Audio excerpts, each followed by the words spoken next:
सरजमीन बैतुल मुक़द्दस दरियाए उर्दुन के किनारे एक अजीम मार्के का मंजर पेश कर रहा था। इस लश्कर की तादाद महज 313 थी, वही तादाद जो बाद में ग़ज़वा के बदर में अहले ईमान को नसीब हुई। दूसरी तरफ कौम अमालिका का जाबर और सरकश बादशाह जालूत था, जो द्योहिकल जिस्म, फौलादी हथियारों और इसी मुख्तसर लश्कर में एक कम उम्र मगर गैर मामूली नौजवान भी मौजूद था। इसके हाथ में तलवार आनेजा नहीं बल्कि सिर्फ एक खुलेल गोपे थी। यही वजह थी कि इसे बाकायदा असलहा नहीं दिया गया था। इस नौजवान का नाम दाऊद था, जो बाद में अल्लाह ताला के बरगुज़ीदा नबी और अजीम बादशाह बने। जालूत गुरूर और तकब्बुर के साथ ज़िरा बख्तर में मलबूस अपने घोड़े पर सवार अहले ईमान को जंग की दावत दे रहा था। हज़रत तालूत अलैहिस्सलाम ने लश्कर में ऐलान फरमाया, जो शख्स जालूत को कत्ल करेगा, मैं अपनी बेटी का निकाह इससे कर दूंगा और अपनी आधी सल्तनत भी इसे अता करूंगा। फ़क्र व फाका में ज़िंदगी गुजारते थे और अंबिया की संत के मुताबिक बकरियां चराकर रोज़ी कमाते थे। ये ऐलान सुनकर हज़रत दाऊद अलैहिस्सलाम आगे बढ़े। वो कम सिन थे। जब वो जिहाद के लिए घर से निकले तो रास्ते में 3 पत्थरों ने उन्हें पुकारा। एक ने कहा, मुझे उठा लीजिए, मैं हज़रत मूसा अलैहिस्सलाम का पत्थर हूँ। दूसरे ने कहा, मैं हज़रत हारून अलैहिस्सलाम का पत्थर हूँ। तीसरे ने अर्ज किया, मुझे उठा लीजिए, मैं जालूत को हिलाक करने वाला हूँ। हज़रत दाऊद अलैहिस्सलाम ने तीनों पत्थर अपनी थैली में रख लिए। जंग शुरू हुई।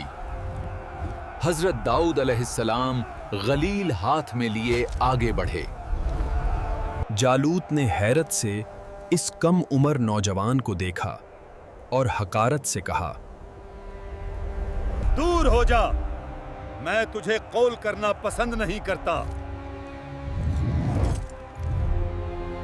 हज़रत दाऊद अलैहिस्सलाम ने इसकी आंखों में आंखें डालकर पुरज़्म लहजे में फरमाया, लेकिन मैं तुझे कत्ल करना पसंद करता हूँ। आपे ने बिस्मिल्लाह पढ़कर गुलील से वो तानों पत्थर फेंके। वो पत्थर जालूत की पेशानी और खोपड़ी को चीरते हुए इसके दिमाग को पाश पाश कर गए और पीछेयों जालूत जमीन पर गिर पड़ा और पीछे खड़े कई सिपाहियों को भी हलाक कर दिया। बनी इसराइल में खुशी की लहर दौड़ गई। दुश्मन का लश्कर भाग खड़ा हुआ और अहले ईमान को अजीम फतह नसीब हुई। हज़रत दाऊद अलैहिस्सलाम इसकी लाश घसीटकर हज़रत तालूत अलैहिस्सलाम के कदमों में ले आए।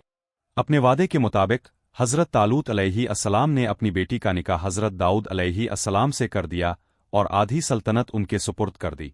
40 बरस बाद हज़रत तालूत अलैहिस्सलाम का इंतकाल हुआ तो हज़रत दाऊद अलैहिस्सलाम मुकम्मल सल्तनत के बादशाह बने और हज़रत समूल अलैहिस्सलाम की वफ़ात के बाद अल्लाह ताला ने उन्हें नबुव्वत से भी सरफराज फरमाया। हज़रत दाऊद अलैहिस्सलाम 965 क़ब्ल मसीह फ़लस्तीन में पैदा हुए। अब हज़रत इब्राहीम अलैहिस्सलाम की नस्ल से थे। कद निस्बतन पिस्त, जिस्म मजबूत और शख्सियत में गैर मामूली वक़ार था। अदलो इंसाफ, बहादुरी और फैसला साजी आपकी फितरत में शामिल थी। पहले नबी हैं जिनमें नबुव्वत और बादशाहत दोनों जमा हुई। कुरान मजीद में आपको खलीफा का लक़ब अता किया गया। सूरह साद में इरशाद बारी ताला है, ए दाऊद, हमने तुम्हें ज़मीन में खलीफा बनाया, बस लोगों के दरमियान हक के साथ फैसला करो। अल्लाह ताला ने इब पर ज़बूर नाजिल फरमाई जो हम्द व सना और दुआओं पर मुश्तमिल थी। इब को ऐसी दिलनशीन आवाज़ अता हुई कि जब अब ज़बूर की तिलावत फरमाते तो परिंदे, पहाड़, दरख्त और जानवर सब अल्लाह की तस्बीह में शामिल हो जाते। आपा को एक अजीम मौजज़ा ये अता हुआ कि लोहा आपके हाथ में मोम बन जाता था। अब बगैर आग और भट्टी के ज़रहे तैयार फरमाते और अपनी मेहनत की कमाई से अहले खाना का खर्च चिल्लाते थे ताका बैत अलमाल पर बोझ ना हो। हज़रत दाऊद अलैहिस्सलाम इबादत गुजार, शब बेदार और रोज़ों में एतदाल के कायल थे।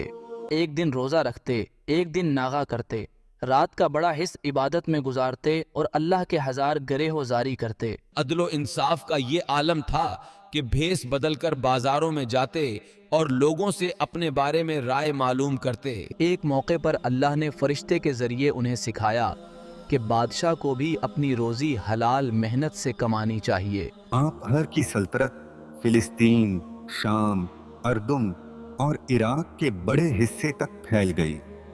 یروشلم فتح ہوا، مضبوط فصیلیں تعمیر ہوئیں اور بنی اسرائیل ایک منتشر قوم سے منظم امت بن گئے۔ حضرت داؤد علیہ السلام کی زندگی میں کئی عبرتناک واقعات بیان ہوئے، جن میں اصحاب سبت کا واقعہ بھی شامل ہے۔ اب پر جھوٹے الزامات بھی لگائے گئے، مگر اللہ تعالیٰ نے قرآن میں واضح فرمایا کہ یہ آزمائش تھی اور حضرت داؤد علیہ السلام اللہ کے مقرب بندے ہیں۔ اب کے عدل کی مثال وہ مشہور واقعہ ہے جس میں ایک مظلوم کی دعا پر اللہ نے اصل قاتل کو بے نقاب کر دیا اور حق واضح ہو گیا۔ جہاں اللہ کے حکم کی نافرمانی پر لوگوں کو بندروں میں مسخ کر دیا گیا۔ جب حضرت داؤد علیہ السلام نماز پڑھتے ہوئے سجدے میں گئے تو اللہ تعالیٰ نے انہیں اپنے حضور میں بلا کر وفات دی۔ پرندے آپا پر سایہ کیے ہوئے تھے۔ بنی اسرائیل میں ایسا غم پہلے کبھی نہیں دیکھا گیا۔ آپٹ کو سرزمین انبیاء فلسطین میں سپرد خاک کیا گیا۔